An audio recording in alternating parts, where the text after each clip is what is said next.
Alternative Future Radio. The Out There Hour with Basil and Mark. www.alternativefutureradio.com.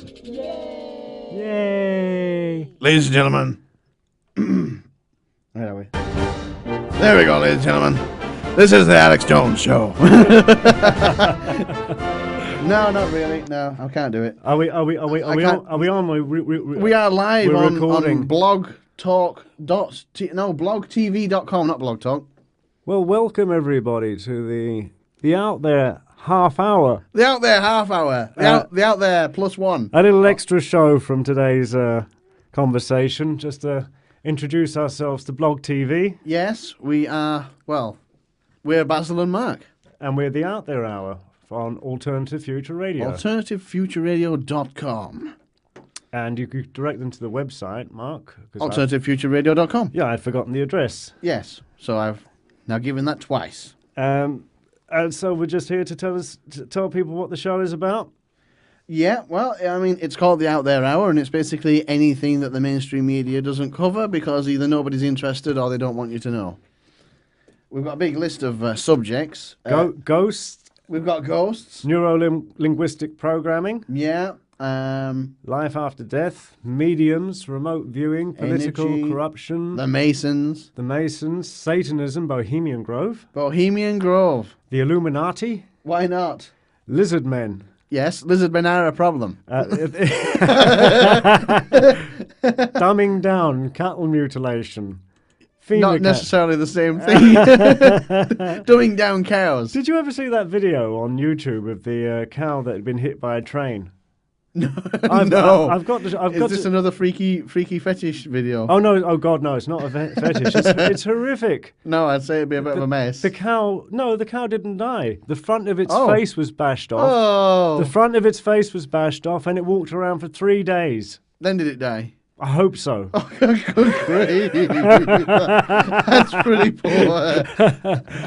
Where's the camera? I just want to show this. Oh yeah, we've got the better camera up there. Are you reading out that one or? I'll let you. Shall I read it out? You read it out. Go on. Shall I read it out in any particular style? Yoda, Sulu, Morgan Freeman. I like Morgan Freeman. Morgan Freeman. Okay, for everybody on the other camera, I'll show the headline to the people. Show the headline. Blog TV there. Where are we? Here is the headline there. There you go. Somebody could have told him. Yeah, exactly. So, hang on, we'll go for this on the other camera so they can see it. Where are we? There we go. Yeah. I've been hiding in a hole from Saddam for 20 years. Someone could have told me he was dead. My impression of the day there. Mr. Morgan Freeman, ladies and gentlemen. Yay! Calm down. Oh, yeah, so I was talking about the cow anyway. Yeah, it's a true story. Yes. The front of its face knocked off. It's gruesome. I don't think I'll put that up on the channel. It was horrific. No. Cow tipping, however, that's fun.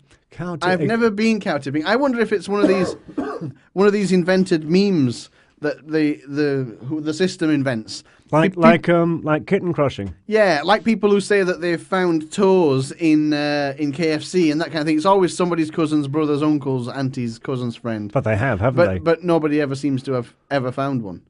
Well, I haven't. I found a slug in a bag of chipsticks when I was a child. Really? Yeah.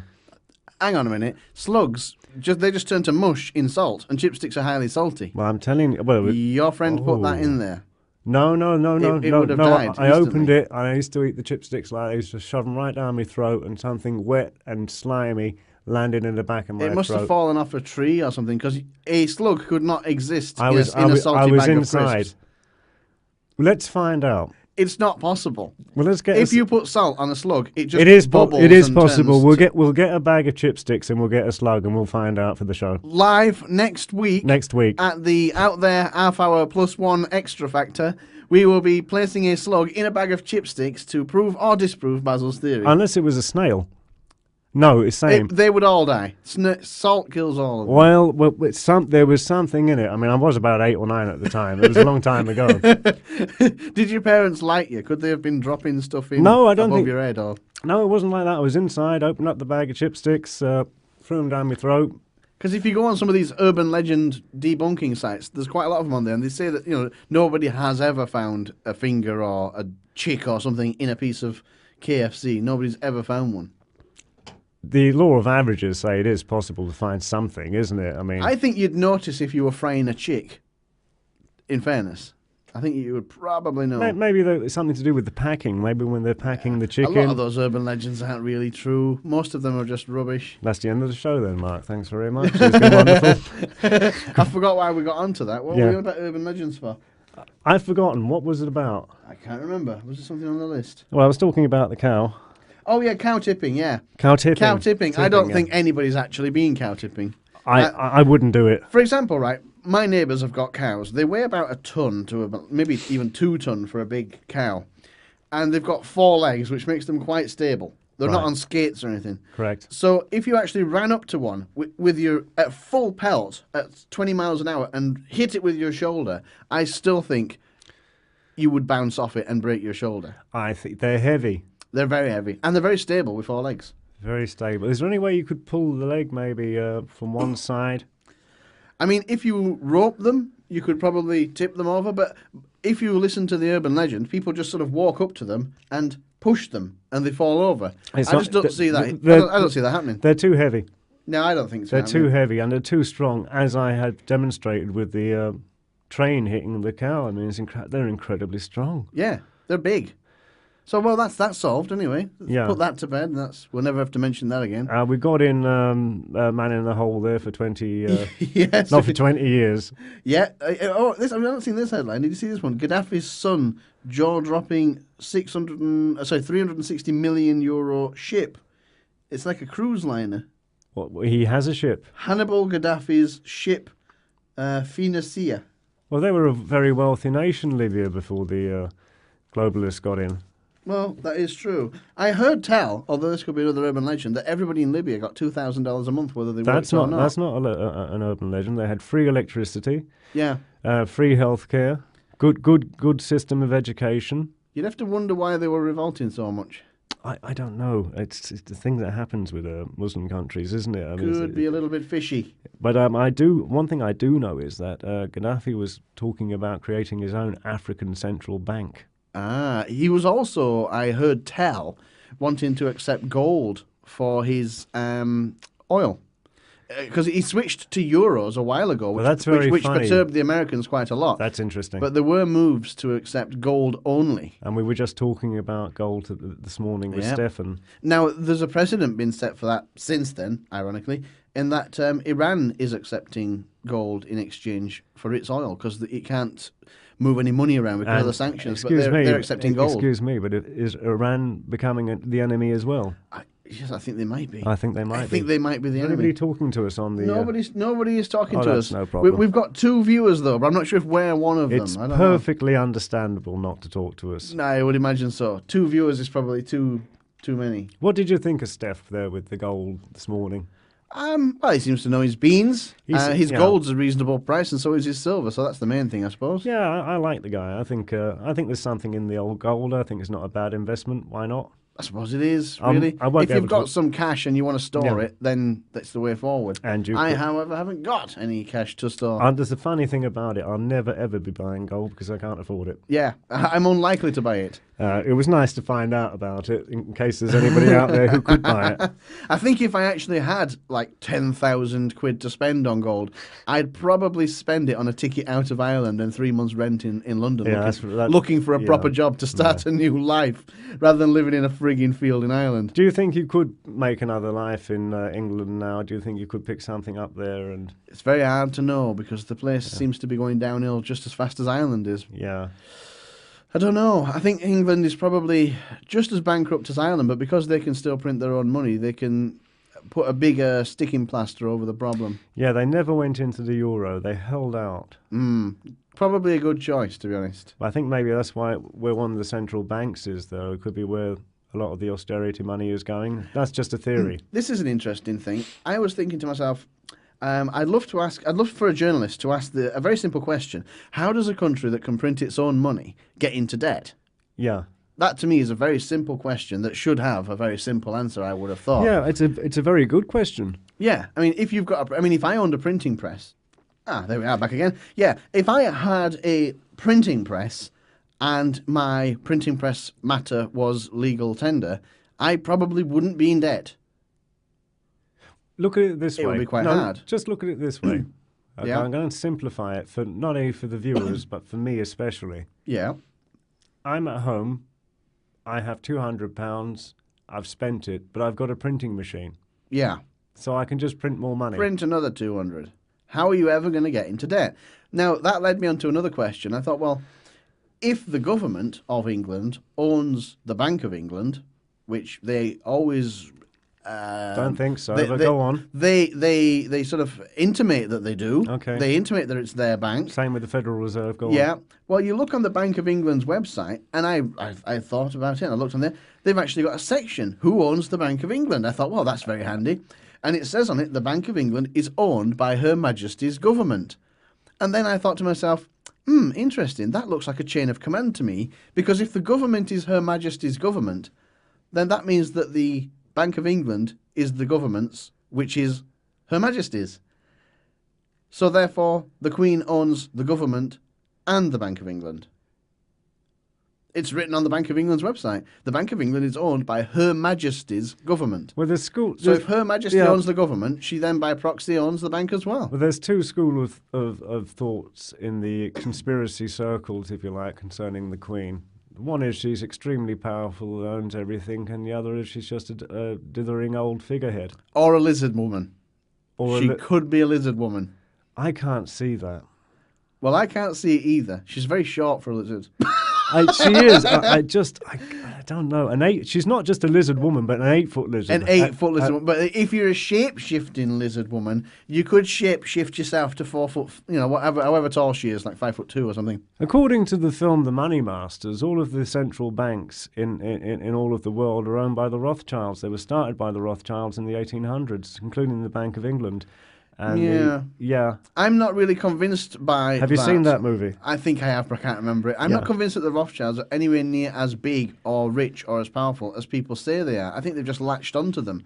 There are people out there that are far, far richer than they are, whose names you've never even heard of. I agree with you, Mark, because once you have a name out there in the public domain, J.P. Morgan, Rothschild, all of the rest, once they're being talked about, they're not in control. Yeah, exactly. The real people are going to be... There's something even more powerful, even richer above them, which is pretty frightening. Exactly, yeah. I mean, the banks are rich and powerful and they are corrupt, but I don't think that... I mean, here's this for an idea. Maybe, such as these large banks, they all have shareholders, so there's no one owner. Anyway, I mean, there may be major shareholders, but there is no one owner for most of these. Like Citibank, I think, is the world's biggest bank, if I remember correctly. I think it is, yeah. It's owned by shareholders. So therefore, if they've got, let's say, 10 million shareholders, then they are, in effect, the evil ones who are pulling the strings. That's an awkward thing to deal with, isn't it? It is, because it could be you or me. Exactly, yeah. It could be anybody who's got a couple of grand to spare who didn't spend it on gold. They could just buy a few shares, and all of a sudden they are the axis of evil. I don't think it is, though. I'll put my money on lizard, man. I think so. Let's blame everything on lizards. Yeah. Just cop out everything.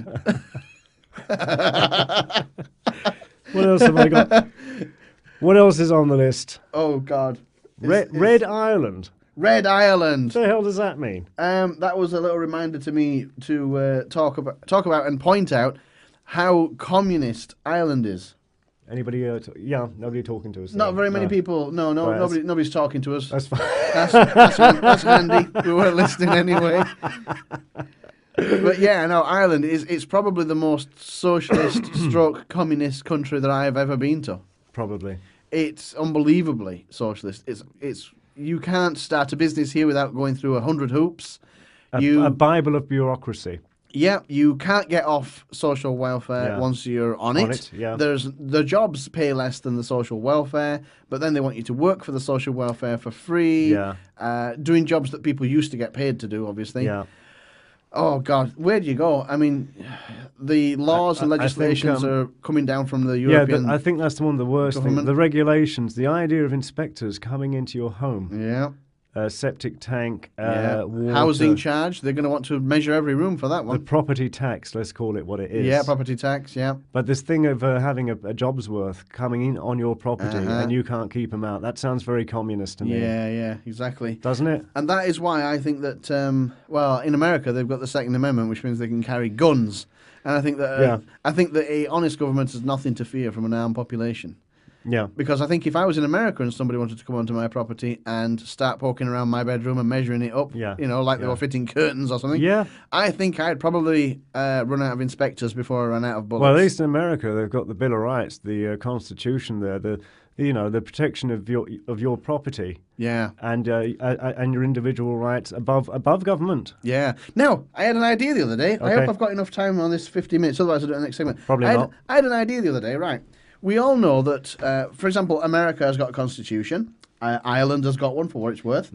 And governments, such as America, routinely break their constitutional rules. They're always stopping people without charge and arresting people without charge, internment and so on. Yep. They're always doing it. Yeah.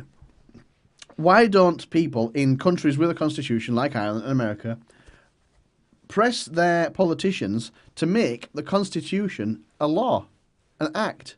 Make breaking the constitution an offence, punishable by prison. Why isn't it? I kind of thought it was. No, it's not. Whoever went to prison for repressing your freedom of speech? Well, who went? I mean, if they lock you up without charge in Guantanamo Bay, you've got no recourse. I understood. There's no charge. I understood the Constitution was the government was bound to the Constitution. No, they're supposed to make sure that their laws, when they bring them in, are constitutional. But there's nothing to say that you can't break the Constitution and not face a penalty. This is why they say in America that the laws you're creating are unconstitutional. Yeah. Because the Patriot Act. Yeah, and, exactly. They're unconstitutional. But there's no charge, there's no offence for breaking the Constitution. And the new law that Obama's made, but he can just actually physically shoot you. Yeah. The president can it would mean that he could come and shoot you. Yeah, why not? Yeah. Yeah, why not? It amounts to the same thing. But if there is no penalty for breaking the Constitution, why the hell would you listen to it? I get, but they probably know that, and that's why they've been so. Yeah. Wouldn't it be very, very hard for them to come up with an argument against making the Constitution a legally enforceable law? It'd be very hard for them to come up against that. It's a very good idea. If the public came up and said, look, it says here that I've got a freedom of expression, I've got a freedom to do this. It's an excellent idea, Mark. Why don't we make it so that if you stop me from exercising that, you've committed an offence? I'm writing it down. If you've got a constitutional country... Dear Mr. President. Dear Mr. President. Dear Mr. President. And we'll get Alex Jones on the job. It brings me to a point David Icke made recently. Oh, really? Was it about Lizardmen? No, it wasn't about Lizardmen. It was about... no, it was really good. It was about when parties are canvassing to get into power. Yeah. And they make all these promises and policies. They say what they're going to do. As in, with Ireland here, Fine Gael said what they were going to do. Yep. David Icke suggested that they should sign a contract before they get voted in. That's not a bad idea. Well, they have a manifesto, but that's not really the same thing. It's not the same. An actual contract. Between them and the people who vote for them, or whoever. Between them and the people. Yeah. Why not? What have they got to hide? Because then obviously you've got people like Fine Gael or whoever the hell it is that's in charge in this country. I can't even remember anymore. Fine Gael. Yeah, you've got them saying that they're not going to give one more cent to the banks. That's how they got. But yet they do. That's how they got voted in. If they had been held to a contract. Yeah. Before they were sworn in. Yeah. Sign the contract first, Fine Gael, and then we'll swear you in. Yeah, I know. Because they made all these empty promises. Yep. And what we're coming up for now, we're coming up in 4 years' time for Fianna Fáil again. Oh, I mean, it used to be the same. It's two cheeks of the same ass. It's musical chairs, two cheeks of the same ass. Yeah, it's the same thing. That is the whole point, is that people forget that it doesn't matter if you have a contract or not. And it doesn't matter if... I mean, that's why I don't really pay much attention to the Irish politics. It's much like English politics. It's completely irrelevant. And American left-right paradigm. Same thing. You're just going from one to the other. Utter tripe, complete rubbish. And they just try and polarise people to make them fight each other. Because all the time they're fighting each other, they're not fighting the people in charge. Very much so. How are we doing for time there? Oh, we've got about 30 seconds left on this. 30 seconds. Well, we're just introducing ourselves. We're the Out There Hour on Alternative Future Radio. This is a little add-on to our main show, which we finished earlier on this morning. And we thought we'd stick a little bit more on blog TV just to introduce for those ourselves. dedicated soldiers who... We've gone. Oh. Yeah, well, I mean, it's called the Out There Hour, and it's basically anything that the mainstream media doesn't cover because either nobody's interested or they don't want you to know. We've got a big list of subjects. Ghosts, We've got ghosts. neuro-linguistic programming, Yeah. life after death, mediums, remote viewing, political Energy, corruption, The Masons. the Masons, Satanism, Bohemian Grove, Bohemian Grove. the Illuminati, Why not? lizard men. Yes, lizard men are a problem. Dumbing down, cattle mutilation. Not phenocat- necessarily the same thing. Dumbing down cows. Did you ever see that video on YouTube of the cow that had been hit by a train? No. I've got. Is this another freaky? No, not really. No, I can't do it. Are we on? We are live We're on recording. blogtv.com, not blog talk. Well, welcome everybody to the Out There half hour. The Out There half hour. The out There plus one. A little extra show from today's conversation, just to introduce ourselves to Blog TV, Yes, we are. Well, we're Basil and Mark. and we're the Out There Hour on Alternative Future Radio. AlternativeFutureRadio.com. And you could direct them to the website, Mark. 'Cause AlternativeFutureRadio.com. yeah, I'd forgotten the address. Yes, so I've now given that twice. And so we're just here to tell people what the show is about.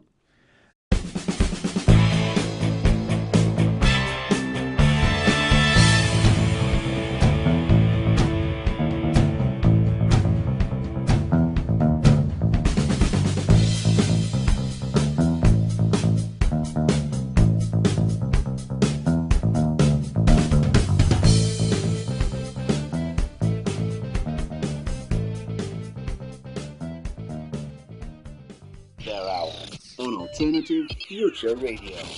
The Out There Hour with Basil and Mark. www.alternativefutureradio.com. Yay! Ladies and gentlemen. Where are we?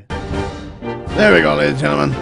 This is the Alex Jones Show. Fetish video. Oh no! Oh God, no! It's not a fetish. It's horrific. No, I'd say it'd be a bit of a mess. The cow. No, the cow didn't die. The front of its Oh. face was bashed off. Oh, The front of its face was bashed off, and it walked around for 3 days. then did it die? I hope so. Good grief. That's pretty poor. Where's the camera? I just want to show this. Oh yeah, we've got the better camera up there. Are you reading out that one or? I'll let you. Shall I read it out? You read it out. Go on. Shall I read it out in any particular style? Yoda, Sulu, Morgan Freeman. I like Morgan Freeman. Morgan Freeman. Okay, for everybody on the other camera, I'll show the headline to the Just people. show the on headline. Blog TV there. Where are we? Here is the That's headline there. There you go. Somebody could have told him. Yeah, exactly. So hang on, we'll go for this on the other camera so they can see it. Where are we? There we go. Yeah. I've been hiding in a hole from Saddam for 20 years. Someone could have told me he was dead. My impression of the day there, Mr. Morgan Freeman, ladies and gentlemen. Yay! Calm down. Oh yeah, so I was talking about the cow anyway. Yeah, it's a true story. Yes. Yeah, front of its face knocked off. It's gruesome. I don't think I'll put that up on the channel. It was horrific. No. Cow tipping, however, that's fun. I've Cow never been cow tipping. I wonder if it's one of these invented memes that the system invents. like Kitten Crush.